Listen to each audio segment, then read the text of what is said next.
नमस्ते बच्चों, मैं खुशबू चौधरी स्वागत करती हूँ आपका आज की इस क्लास में, जिसमें हम पढ़ेंगे कक्षा 6 की सामाजिक विज्ञान का अध्याय 9, जो कि है परिवार एवं समुदाय। आज के इस भाग 2 के अंतर्गत हम बात करेंगे समुदाय के बारे में कि समुदाय क्या होता है, समुदाय में एक दूसरे के प्रति लोगों की क्या जिम्मेदारियां होती है। तो आइए शुरू करते हैं। सबसे पहले बच्चों, अगर हम बात करें समुदाय की, तो परिवार और अन्य परिवार और आसपास के जो लोग हैं वो सभी समुदाय बनाते हैं। क्या अर्थ हुआ कि कई सारे परिवार मिलकर एक समुदाय का निर्माण करते हैं और वो सभी लोग आपस में एक दूसरे से जुड़े हुए होते हैं। और ये जो आपस में जुड़े हुए लोग हैं वो क्या करते हैं, या फिर इनके जो समूह है उसको हम समुदाय बोलते हैं। क्या हुआ समुदाय? बहुत सारे परिवार मिलकर एक समुदाय का निर्माण करते हैं और वो सभी लोग एक दूसरे से जुड़े हुए होते हैं, जिसको हम समुदाय कहते हैं। और इस समुदाय के जो सदस्य है बच्चों, वो कई सारे कारणों से मिलते हैं एक दूसरे से। आप अपने रिश्तेदारों से या अन्य परिवार वालों से कब मिलेंगे? जब कोई समारोह होगा या परिवार में किसी की शादी होगी, तो ऐसे ही किसी प्रोग्राम पर ये सभी रिश्तेदार इकट्ठे होते हैं। तो किसी समारोह के अंदर सभी परिवार वाले या फिर समुदाय वाले इकट्ठे हो सकते हैं, दावत के अंदर, या फिर कोई शादी में, या कई सारी अन्य घटनाएं जैसे भी कोई रिटायरमेंट पार्टी आदि। तो ऐसे करके सभी समुदाय वाले या फिर सभी परिवार वाले उस जगह पर एकत्रित होते हैं और एक दूसरे से मिलते हैं। गांव में अगर हम समुदाय की बात करें बच्चों, तो वो कई सारे कृषि कार्य में एक दूसरे की मदद करते हैं। कृषि कार्य कौन कौन से हो गए? जैसे भूमि की तैयारी करना ताकि भूमि को बाद में जोता जा सके, भूमि की बुआई करना और फसल की कटाई करने के लिए। तो कृषि में कृषि करने के लिए गांव के लोग एक दूसरे पर निर्भर रहते हैं, एक दूसरे की मदद भी करते हैं। तो ये तो महत्व हो गया गांव के अंदर समुदाय का। और समुदाय क्या करते हैं? प्राकृतिक संसाधनों को साझा करने पर सहमत रहते हैं। जितने भी नेचुरल रिसोर्सेस या प्राकृतिक संसाधन है बच्चों, तो समुदाय के लोग एक दूसरे के साथ वो संसाधन साझा करते हैं। क्यों? क्योंकि संसाधनों का आवंटन जो है बच्चों, वो सभी को इक्वली नहीं किया गया है, सभी को बराबर आवंटित नहीं हुए हैं संसाधन। इसीलिए लोग एक दूसरे के साथ संसाधन साझा करते हैं, जैसे कि शौचालय या फिर चारागाह भूमि अपने पशुओं को, गाय को चराने के लिए, वन उत्पाद, वनों से जो भी उत्पाद मिलता है, कोई भी फूल पत्ते या फिर खाने की चीज जैसे फ्रूट्स हो गए या फिर कोई औषधि, तो एक दूसरे के साथ में साझा करते हैं। तो यहाँ पर हम ये सीख सकते हैं कि कैसे समुदाय के लोग एक दूसरे के साथ मिलजुल कर रहते हैं, सामंजस्य बनाए रखते हैं। जनजातीय समुदायों में ये चीज आम है कि वो वन उत्पादों को एक दूसरे के साथ में शेयर करते हैं या फिर बांटते हैं। जनजाति क्या होती है बच्चों? ऐसा समूह, लोगों का एक समूह जो कि किसी विशेष आवरण में या पर्यावरण में रहता हो, जैसे कि जंगल या फिर पहाड़। तो वहां पर ज्यादा टेक्नोलॉजी, स्कूल्स वगैरह तो नहीं होती, लेकिन वहां पर जो वन का उत्पाद होता है, जो संसाधन होते हैं, वो लोग एक दूसरे के साथ में शेयर करते हैं, बांटते हैं। और ये आज भी ग्रामीण भारत के अंदर मौजूद है। हम भारत के गांवों के अंदर देखें या गांवों का जीवन देखें बच्चों, तो वहाँ के लोग, वहाँ के समुदाय हर संसाधन को एक दूसरे के साथ में शेयर करते हैं, तब ताकि सभी को वो चीज एक समान रूप से वितरित हो जाए या फिर सभी को उस चीज तक पहुंचो। संसाधनों को साझा करने के लिए समुदाय प्रथाओं या फिर नियमों का पालन करते हैं। अब ये जो संसाधन साझा कर रहे हैं बच्चों, इसके लिए नियम होते हैं, कुछ प्रथाएं होती है, लेकिन ये नियम लिखे हुए नहीं होते। जैसे कि हमारा भारत का संविधान या फिर कानून है जो कि लिखा हुआ है, लेकिन ये चीज लिखी हुई नहीं है, ये अलिखित है, बस लोग उस चीज को मानते हैं। तो ये नियम जो है वो अलिखित है, लेकिन ये सुनिश्चित किया गया है कि सभी को संसाधनों तक पहुंच मिले। ये जितने भी संसाधन हैं उस तक सबको पहुंच मिले, ये सुनिश्चित किया गया है। किसके द्वारा? समुदाय के सभी लोगों के द्वारा। समुदाय को सुचारू रूप से चलाने के लिए प्रत्येक परिवार को कुछ कर्तव्य निभाने होते हैं। हर समुदाय के अंदर कई सारे परिवार होते हैं और उन परिवारों के कुछ कर्तव्य होते हैं, धर्म या फिर कर्म होते हैं, वो उनको करने होते हैं ताकि वो समुदाय सुचारू रूप से आगे बढ़ता रहे। झाबुआ के जल संकट की बात करेंगे बच्चों कि यहाँ पर कैसे समुदाय में लोग एक दूसरे से जुड़े हुए हैं या फिर एक साथ मिलकर समस्याओं का सामना करते हैं। तो हम बात करेंगे झाबुआ के जल संकट की। झाबुआ जो कि मध्य प्रदेश के अंदर है, यहाँ पर लगभग हर साल जल संकट का सामना करना पड़ता है, जिसकी वजह से भील समुदाय ने क्या किया, हलमा परंपरा क्या होती है बच्चों, जब कोई प्राकृतिक आपदा आती है तो सभी लोग इकट्ठे होकर उस समस्या का समाधान करने के लिए कार्य करते हैं। तो भील समुदाय जो कि झाबुआ का है, झाबुआ कहाँ है, मध्य प्रदेश में, तो भील समुदाय ने अपनी हलमा परंपरा का पालन करते हुए इस संकट को हल करने के लिए एकजुट हुआ और भीलों ने सैकड़ों गांवों के अंदर हजारों पेड़ लगाए। बच्चों, माना जाता है या फिर साइंस ये कहती है कि अगर जितने ज्यादा पेड़ होंगे, जितना ज्यादा वन का आवरण होगा किसी क्षेत्र के अंदर, बरसात उतनी ज्यादा होगी। तो यहाँ पर ये लोग क्या करते थे कि सैकड़ों गांवों में इन्होंने हजारों पेड़ लगाए। अब इनको कोई पेड़ लगाने के लिए पैसे तो नहीं दे रहा, लेकिन ये समाज के प्रति अपना कर्तव्य समझ रहे हैं, तो इन्होंने कई सारे पेड़ लगाए और उन्हें वर्षा जल का संरक्षण किया। वर्षा का जो जल है बच्चों, उसको टांके के अंदर या फिर अन्य कई सारी प्रक्रियाओं से, जैसे छत का जो पानी होता है उसको किसी टांके के अंदर स्टोर करना, तो ऐसे करके जल का संरक्षण किया जाता है। और तालाब और जल संचयन संरचनाएं भी बनाई। कोई तालाब बना दिया, जब बारिश होगी उसके अंदर पानी इकट्ठा हो जाएगा, तो वहां से लोग पानी ले सकते हैं अपनी जरूरत के अकॉर्डिंग। तो इस तरीके से झाबुआ के लोगों ने क्या किया, एक साथ मिलजुल कर कई सारी तकनीकें अपनाई। तो भीलों को उनके काम के बदले भुगतान नहीं मिलता था, ये कोई पेड काम नहीं था जिसके बदले उनको भुगतान मिले, ये उनके समुदाय के प्रति, धरती माँ के प्रति उनका अपना कर्तव्य मानते थे और उन्होंने ये कर्तव्य किया, जिसमें उन्होंने हजारों पेड़ लगाए और जल संरक्षण की कई सारी पद्धतियां भी अपनाई ताकि जल को संरक्षित किया जा सके। सन 2019 के अंदर श्री महेश शर्मा को पद्मश्री पुरस्कार से सम्मानित किया गया। आप सोच सकते हैं पद्मश्री पुरस्कार जो कि कितना बड़ा पुरस्कार होता है किसी इंसान के लिए, ये एक बहुत ही अच्छा मौका होता है, अपॉर्चुनिटी होती है।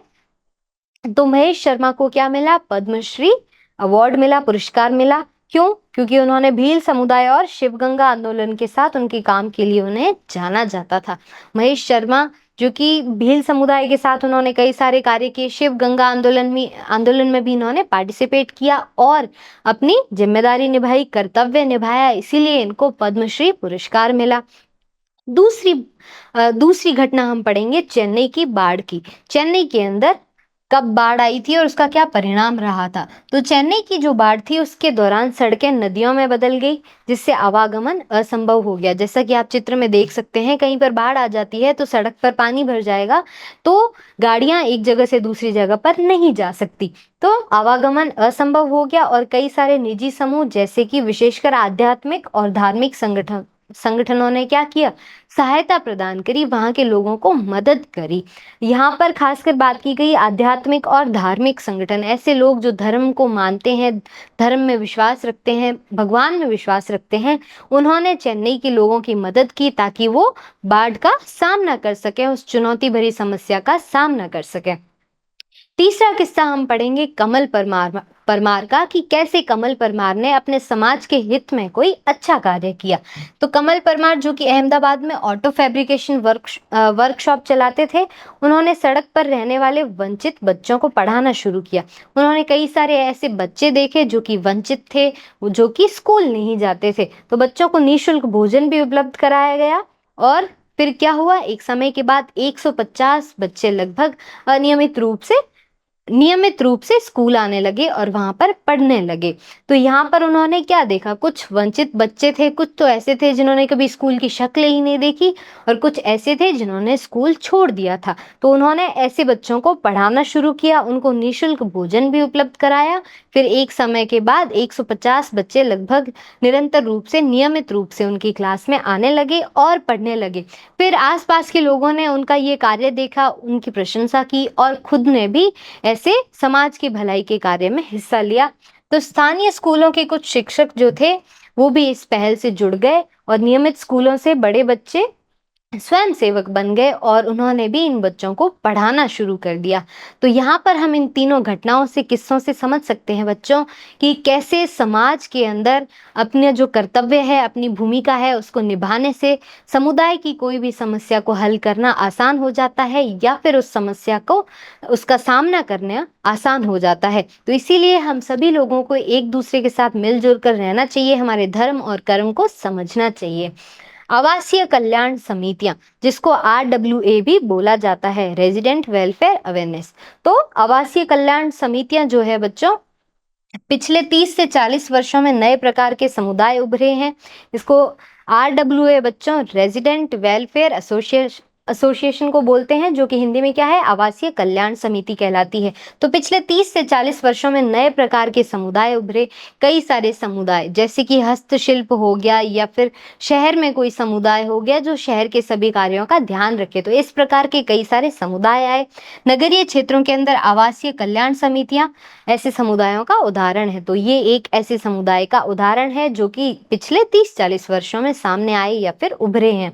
ये समितियां क्या करती है, अपना नियम और व्यवस्था बनाती है, जैसे अपशिष्ट प्रबंधन, या फिर सफाई, या फिर पालतू पशुओं की देखभाल आदि। तो शहर की जितनी समस्याएं होती है बच्चों, ये समिति जो है उन समस्याओं को हल करती है और उसके कुछ नियम बताती है, कुछ व्यवस्था स्थापित करती है, ताकि शहर में सभी लोग शांति से रह सकें। निवासी इन नियमों के निर्माण में भाग लेते हैं। शहर के जो निवासी होते हैं वो भी इन नियमों के निर्माण में भाग लेते हैं, और सभी समुदाय एक दूसरे पर निर्भर होते हैं। कैसे निर्भर होते हैं, कई सारे कार्य, जैसे कि कचरे का प्रबंधन, या फिर सामान्य क्षेत्रों की सफाई, या फिर पालतू पशुओं की देखभाल। तो ऐसे कार्यों के अंदर ये सभी शहर के लोग एक दूसरे पर परस्पर निर्भर रहते हैं और एक दूसरे के साथ में मिलजुल कर समुदाय के हित के लिए कार्य करते हैं। जटिल समाजों में हर कोई दूसरों पर निर्भर रहता है। अब कोई भी बच्चों समाज क्या होते हैं, जटिल होते हैं, क्योंकि उसके अंदर कई सारे परिवार होते हैं, कई सारे लोग होते हैं। तो ये सभी लोग जो हैं एक दूसरे पर निर्भर रहते हैं, और निर्भर रहने में कोई बुराई भी नहीं है। लोग और समुदाय एक दूसरे की आवश्यकताओं को पूरा करने के लिए मिलकर काम करते हैं। निर्भर कब रहेंगे, जब सभी लोग मिलकर कार्य करेंगे। तो मिलकर काम करना, मिलकर एक दूसरे की समस्याओं का समाधान करना, सामना करना अच्छी बात होती है। समुदाय एक दूसरे पर निर्भर है। RWA जो कि रेजिडेंट वेलफेयर एसोसिएशन है, इस पर निर्भर करती है कि किराने की आपूर्ति के लिए व्यापारी समुदाय हो, और कचरे का प्रबंधन करने के लिए नगर निगम कामगारों पर। जैसे आप जयपुर का उदाहरण ले लीजिए, राजस्थान की राजधानी है, और यहाँ पर भी क्या है, नगर निगम है, जो कि जयपुर में जितना भी कचरा आदि होता है उसके प्रबंधन के लिए कार्य करती है। तो इसी प्रकार से ये उदाहरण हो गए कि कैसे शहर की जो समितियां हैं वो समस्याओं को हल करने के लिए, और शहर का जो शांति बनाए रखने के लिए उसमें कई सारे प्रबंधन, जैसे कि सफाई से रिलेटेड आदि, एक दूसरे पर निर्भर करती है, और कुछ कानून, नियम और व्यवस्था बनाई जाती है। आगे हम बात करेंगे समुदाय के बारे में, जो कि क्या है, एक लचीली अवधारणा है। लचीली अवधारणा का क्या तात्पर्य है बच्चों, कि विभिन्न समूह के लोगों से हो सकता है कि एक जाति या उप विभाजन को भी बहुधा एक समुदाय कहा जा सकता है। एक जाति के लोग या फिर एक उप विभाजित जाति के लोगों को भी हम समुदाय बोल सकते हैं। किसी धर्म, क्षेत्र, सामान्य कार्य या फिर रुचि विशेष के लोग एक समुदाय कहलाता है। एक धर्म को भी हम एक समुदाय कह सकते हैं, एक क्षेत्र के लोगों को हम समुदाय कह सकते हैं, या फिर किसी रुचि में, जैसे कि नाट्य, आपके स्कूल के अंदर नाट्य समिति होती है, या फिर जो लोग नाट्य आदि करते हैं, सिखाते हैं, तो वो जो ग्रुप हो गया आपका, वो एक समुदाय कहला सकता है। तो इसी प्रकार से समुदायों के भी कई सारे उदाहरण होते हैं, जैसे कि मुंबई का पारसी समुदाय। पारसी क्या है, एक अलग प्रकार का समुदाय है, धर्म है। चेन्नई का सिख समुदाय, और अमेरिका का भारतीय समुदाय, जो कि अमेरिका में भारतीय लोग रहते हैं, उसको अमेरिका का भारतीय समुदाय कहा जाता है। केरल का वैज्ञानिक समुदाय, केरल का ऐसा समुदाय जिसमें सभी लोग वैज्ञानिक है। हमारे स्कूल का कला समुदाय, आपके स्कूल में जो कला का समुदाय है, नाट्य का जो समुदाय है, वो सभी क्या है, समुदाय के उदाहरण है। गांव का कृषक समुदाय, जो कि एक दूसरे की मदद करता है, एक दूसरे पर निर्भर करता है, और सभी समस्याओं का या चुनौतियों का एक साथ सामना करता है, वो क्या हो गया, गाँव का कृषक कृषक समुदाय हो गया। तो इसी प्रकार से ये उदाहरण है कई सारे समुदायों के। अब अगर आपके विद्यालय की बात करें बच्चों, तो आपके स्कूल के अंदर भी कई सारे समुदाय होते हैं, जैसे कि कक्षा। समुदाय को हम यहाँ पर बेसिकली एक ग्रुप कह सकते हैं, ग्रुप ऑफ पीपल, लोगों का एक समूह। कक्षा लोगों का एक समूह होती है, आप सभी बच्चों का एक समूह कक्षा होती है। खेल समुदाय, जिसमें एक ही रुचि वाले लोग कोई एक खेल खेलते हैं, तो वो फुटबॉल खेलने वाले फुटबॉल समुदाय के मान लीजिए। राष्ट्रीय सेवा योजना, जिसको एनएसएस बोला जाता है, उसमें पार्टिसिपेट करने वाले एनएसएस समुदाय के लोग कहलाते हैं। राष्ट्रीय कैडेट कोर, जिसको एनसीसी बोलते हैं, तो एनसीसी के अंदर पार्टिसिपेट करने वाले सभी बच्चों को क्या कहा जा सकता है? एनसीसी समुदाय के बच्चे। फिर विज्ञान समूह और नाट्य समूह आदि जैसे समूह होते हैं, जिसको हम समुदाय भी बोलते हैं। तो ये जो समुदाय या फिर समूह है, ये हमें हर स्तर पर देखने को मिलते हैं, चाहे आपके विद्यालय में देख लीजिए, चाहे आपके समाज में देख लीजिए, राज्य में देख लीजिए या फिर देश में देख लीजिए। अब यहाँ पर हम एक कथन की बात करेंगे जो कि तिरुवल्लुर के द्वारा कहा गया है। इन्होंने क्या बोला है? प्रेम और धर्म पारिवारिक जीवन के पुष्प और फल है। कि प्रेम और धन जो है वो किसी भी परिवार के पुष्प जैसे हैं। तो अगर जिस परिवार के अंदर प्रेम होगा, धर्म होगा, वहां पर उस परिवार के अंदर शांति बनी रहेगी। यहाँ पर इनका ऐसा मतलब है। तो बच्चों, हमने इस पाठ के अंदर क्या जाना कि एक समुदाय क्या होता है और समुदाय में कैसे लोग एक दूसरे के लिए हमेशा तैयार रहते हैं कि उनको कोई समस्या आ जाए तो सभी लोग डटकर उसका मुकाबला करेंगे, सामना करेंगे। और हमने जाना कि किस प्रकार से समुदाय के कई सारे उदाहरण हो सकते हैं, या हर स्तर पे हम किसी भी समुदाय का उदाहरण ले सकते हैं। जैसे कि एक समाज के अंदर, एक देश के अंदर या फिर एक विद्यालय के अंदर भी आपको कई सारे समुदाय देखने को मिलेंगे।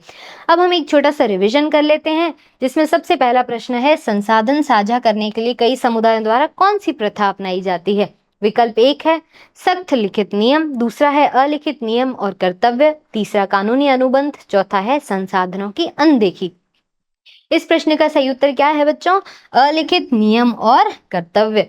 संसाधन साझा करने के लिए आपको कोई फोर्स नहीं कर सकता, कोई नियम नहीं है कि आपको ये चीज करनी ही करनी है, लेकिन फिर भी ये ऐसे अलिखित नियम होते हैं जिनका लोग अपनी स्वेच्छा से क्या करते हैं? इस्तेमाल करते हैं और इन संसाधनों को साझा करते हैं और समाज के प्रति अपने कर्तव्य को निभाते हैं। दूसरा प्रश्न है, भील समुदायों के साथ काम करने के लिए सन 2019 के अंदर पद्मश्री पुरस्कार से किसको सम्मानित किया गया?